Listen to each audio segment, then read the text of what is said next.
and other men who fit within the top 1% as verifiable by quantifiable metrics such as wealth, physical fitness, and other notable life achievements. On the Top 1% of Men podcast, participation trophies don't count, and man buns are not allowed. Really cool to get down with Eddie Hall. When you want to talk about top 1%, Eddie Hall is in the top 1% of strength, but not of this generation, of all generations of humanity ever. And at one point, you were the strongest man that not only was on the planet, but had ever lived on the planet. I mean, that's a big statement, but I mean, you look at the numbers, you could probably say that's accurate. Yeah. You were the first to lift half a metric ton. Yeah. I mean, that's a good statement, yeah. So let me ask you this, man. Why did you decide that the field you were going to conquer was the field of strength? What made me decide to go into strongman? Why strength as your thing that made you the best? What was it? A predisposition? Was it a mindset? Was it an inspiration? What happened? I think it stems back to like in my youth, like a very young boy, sort of 5, 6 years old. And I remember watching The World's Strongest Man on TV. And I remember the reaction from my family, like my mum, my dad, my brothers, and the jaws were on the floor. And I guess I just sort of like inbred in me that I wanted that reaction from my career. And obviously in my childhood, I actually did Olympic standard swimming and then got into bodybuilding. And then eventually the bodybuilding led to a stupid amount of strength, which led into strongman, which gave me my route to World's Strongest Man. So I guess it was sort of like something that was sort of inbred in me from a very young age, like blueprinted from like 5, 6 years of age. I want to be that guy on TV. Well, how much that was pure in like internal, I just want to be great, or how much of it was like, I want my parents to look at me the way they look at these guys? Probably more that, more the latter. I think it was more of, I saw my parents' reaction and my brother's reaction. And I guess, you sort of see that awe and you want that reaction. Kids, especially young kids crave that reaction from the parents. They crave that attention, that proudness. And I think that's something that definitely made me dive into strongman, is that I knew I'd get that reaction from people. I have to ask, what was your relationship, or is your relationship like with your dad? Very good relationship now. Not that it was ever bad. I mean, he was a guy who worked 50 hours a week for 45, 50 years in a factory, very absent, very, not there. And when he was there, he was just knackered. So I guess seeing my dad go through that process of being, I hate using the term, but being a lemming, just like a sim, just going to 9-to-5 job Monday to Saturday and then coming home and being knackered all the time. That for me was very, very eye-opening, and it made me not want to be that man. As much as I admire him for doing that, it really pushed me against the grain, as I don't want to be that guy. There's something that we talk about on this podcast called suffering with dignity. And I think a lot of us grew up watching our fathers suffer with dignity. Yeah. And, there's an admirable aspect to suffering with dignity, but to suffer is not in itself an enviable goal, And what's interesting about what you said is, like, you do suffer at the gym, you do suffer on the, on the competition, you do suffer, but you put yourself through intentional suffering so that you don't have to be a victim of suffering. Yes, no, I mean, that's exactly it. It's finding your niche, finding your way out. And for me, my way out was winning the World's Strongest Man. I knew it was from day one. I knew winning the World's Strongest Man was going to give me an avenue to business, to career, TV, to YouTube, whatever else. I just knew it was going to turn that key and open those doors to all these opportunities. And that's why I pursued it so hard. I knew it was my way out of that suffering. How old were you when you thought, you know what, man, I can win this thing? I made the promise to myself, to my social media, to my nan on her deathbed at 19, that I was going to win the World's Strongest Man. So I started my strongman journey at 19. So I want to talk about this. This is so fantastic. I hear this people say, like, don't share your goals with people because blah, blah, blah, blah, blah. I think it's stupid advice. I think you should share your goals with people because if you fail, then your doubters are right. It'll help you be accountable. And if you succeed, then the people that believe in you and believed in you, they're proud of you. I say share your damn goals. And if people are going to be against it, cut those people out. Like you crystallized your goals by telling people, and you didn't want to be a hypocrite. You didn't want to be a phony. You wanted to do what you said you were going to do. Yeah, I was very open. I look back on my social media from when I was 19, and I put on when I was 19, I'm going to win the World's Strongest Man one day. Watch this space. Very vocal about it. Every single interview, I'm going to win it. I'm going to win it. And yeah, you're completely right. I was the delusional guy. I was the dickhead. I was the idiot who, for, like I remember saying that, and I remember walking away from people and I could hear them laugh behind my back. Yeah. And I'll never forget those sort of moments. And it's nice to sort of, as you say, it's like, it's not a peevish, up yours, I told you so. It's more of a, you see. It's an obsession. Like, you put your heart and soul into something, you work hard and you can achieve it. And it was nice to prove it in that way.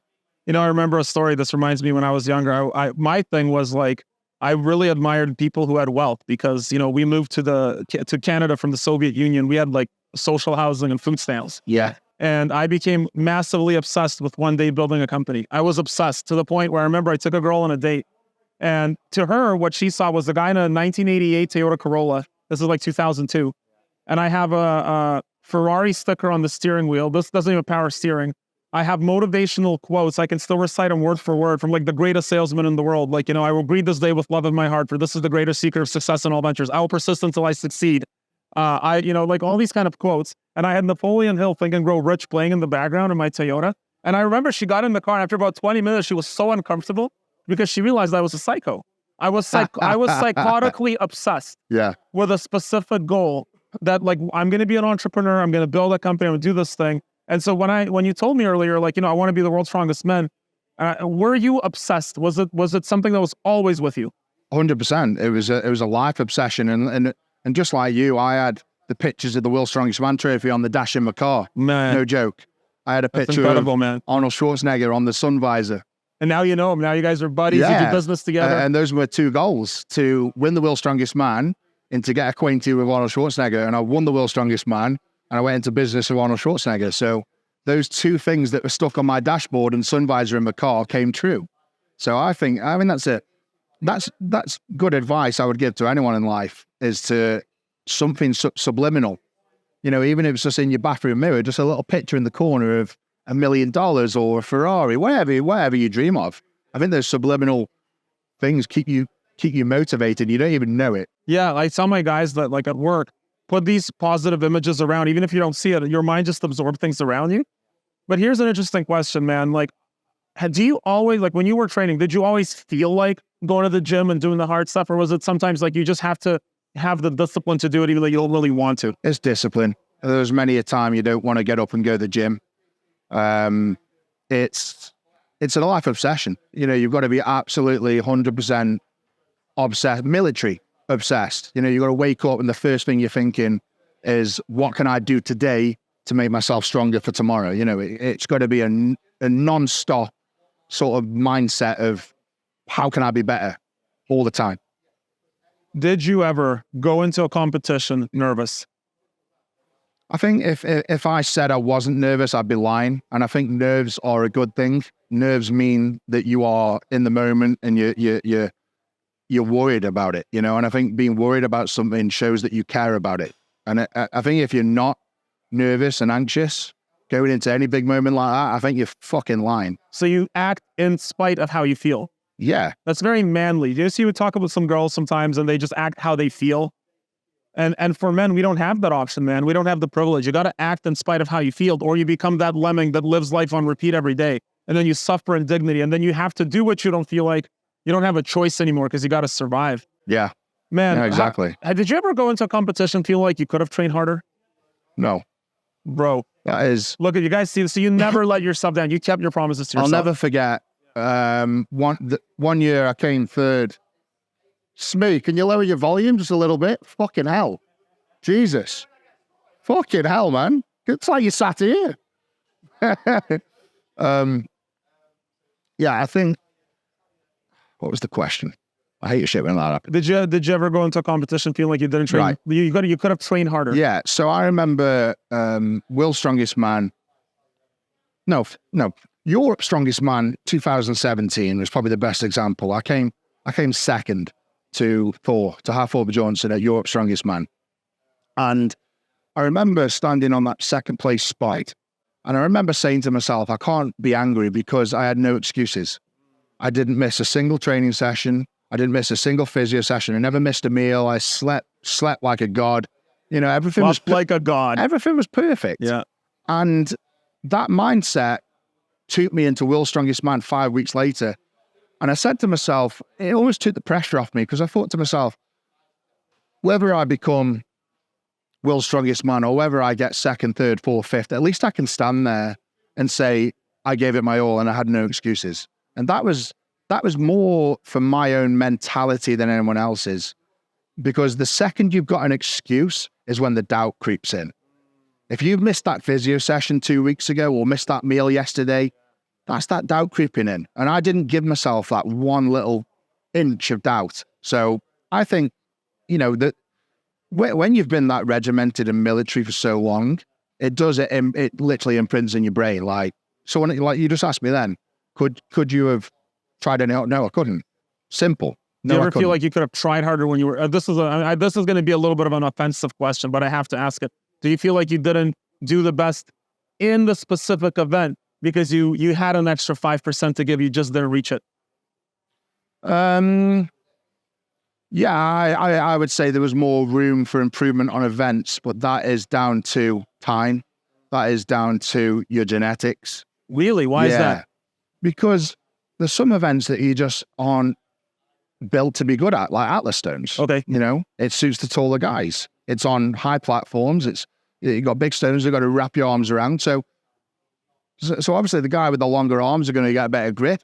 They've got less, they've got the height to put it on. So, stuff like it creeps in. It creeps in and it's like, what can you do to be better on that event? And you have got to work harder at those events to beat the bigger guys. And that's true fact.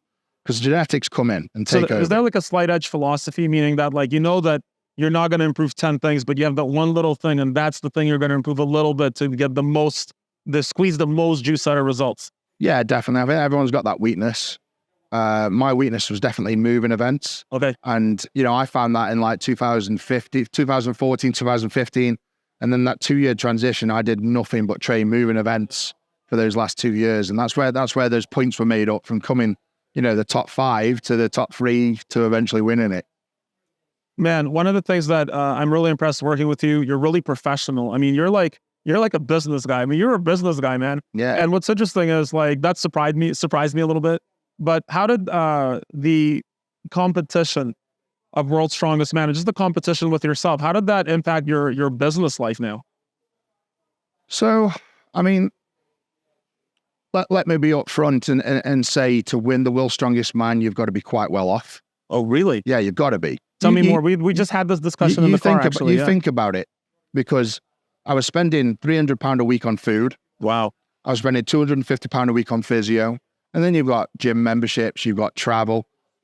I worked out, I was spending about £800 a week just on my body, in terms of like recovery methods and everything else. Yeah. And that's not including, the mortgage, feeding the wife and kids and day-to-day life. So you've got to be well off. And to be well off, let's face it, you've got to have a bit of brains behind you. So you've almost got to level up in that respect. You've got to know business, you've got to learn your VAT, you've got to learn your corporation tax. You got to learn all that stuff.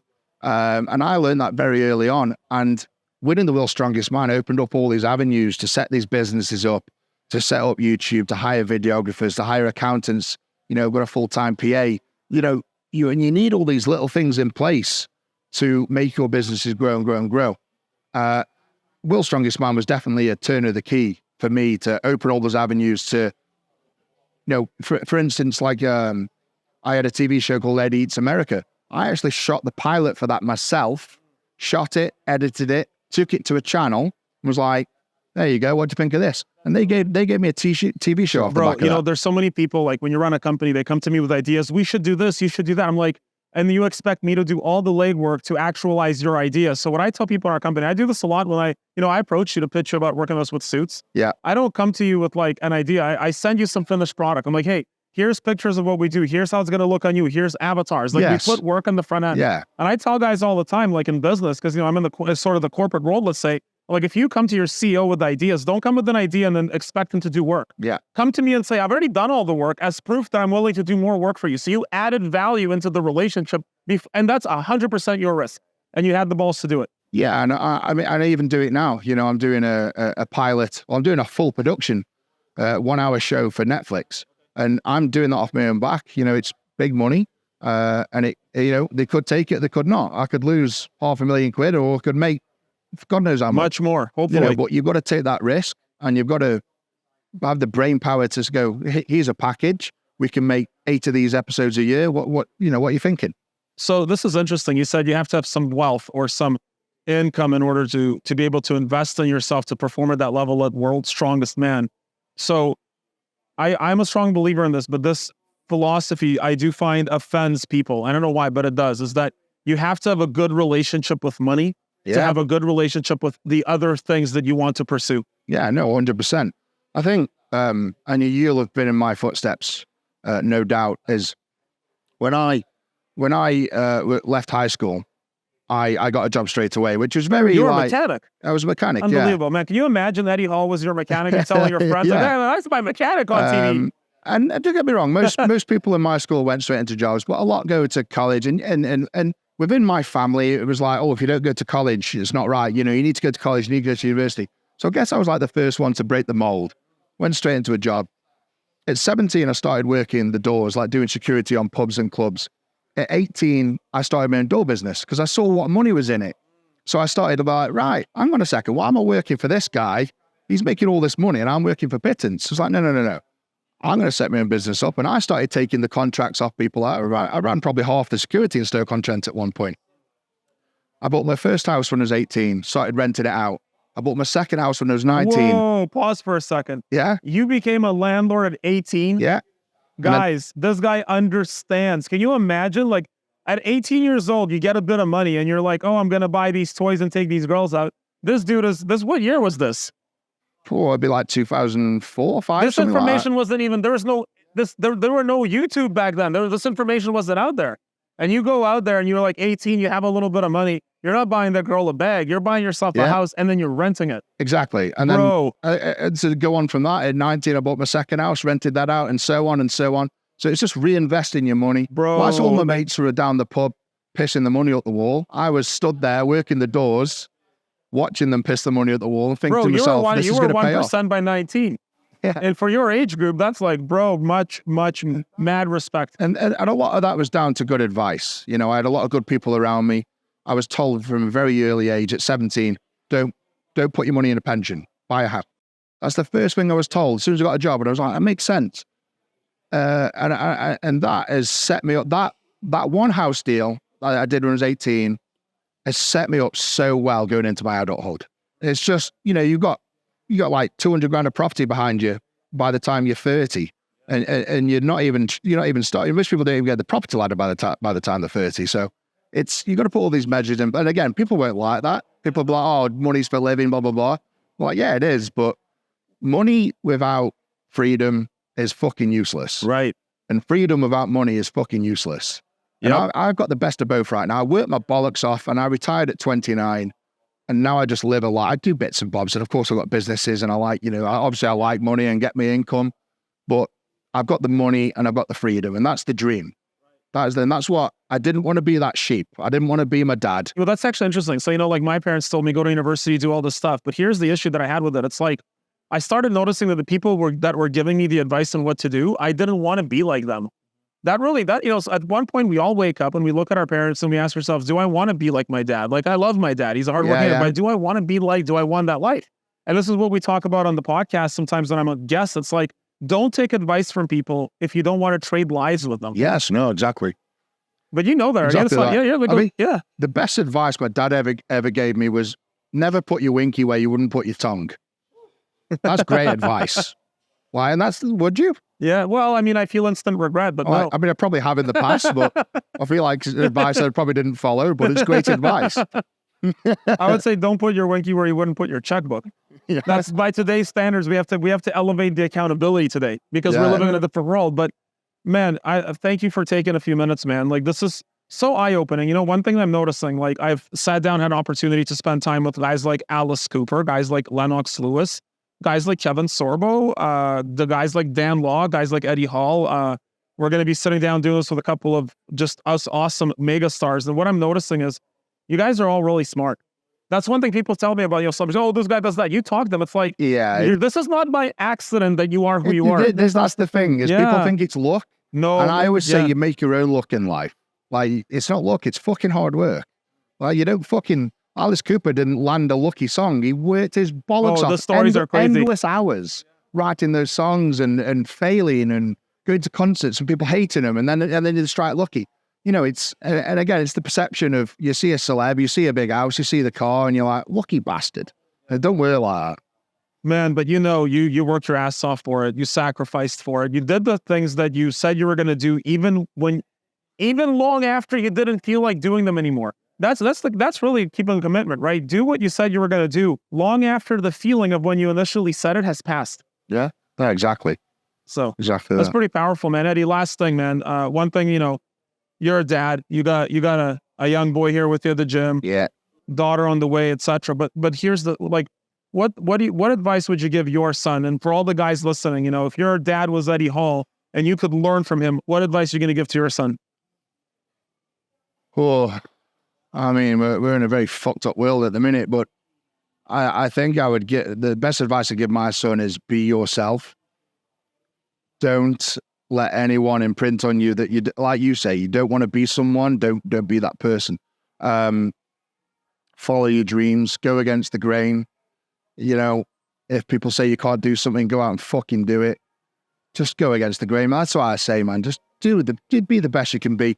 Prove those motherfuckers that said you aren't going to do well in school, that you aren't going to do well in life. Prove them fucking wrong. That's because that success is the most. Success is the biggest insult to them. It is. When someone doubts you, when someone talks shit about you, the best thing you can do is be successful. And do it with a smile, and that fucking buries them. You know, it's funny. The way that I think about it, when I was in university, I was 19 years old, and I hadn't been exposed to this kind of thinking yet, right? And there was a girl I really liked. I really wanted to take her out, right? And I was just like thinking all the time about how I'm going to have blah, blah, blah, and was super simp about it, right? And she rejected me, and I spent like probably a couple of years thinking about that rejection, right? And what I thought about the most is I realized, and this is when it hit me, is that she wasn't rejecting me, she was rejecting my future. She made a bet. Yeah. She made a bet about, because at 19, you're 19, but she made a bet against the kind of man that I was going to become. And the only way I could rectify that was to be exactly or more than the kind of man she wished I was, that I wasn't, you know? And so I wanted to prove it. I said, you know what? And now I'm 40 and I don't know her anymore. I mean, she's a hypothetical thing now. She's just a deity. It's not a real thing, right? Yeah. But I know if she goes through something, like goes on Facebook, looks, it's like, oh my God, did I ever make a bad fucking choice with my loser ass husband, you know, who's like some 9-to-5 jobber, you know, and that motivated me so much. Little things like that do. Yeah. That's a petty way, but I've lived my life in the, but anyways, no, this is cool, man. I love what you said about pursue what you want to pursue. If I could summarize that in a more reductive way, it's fail when you're young.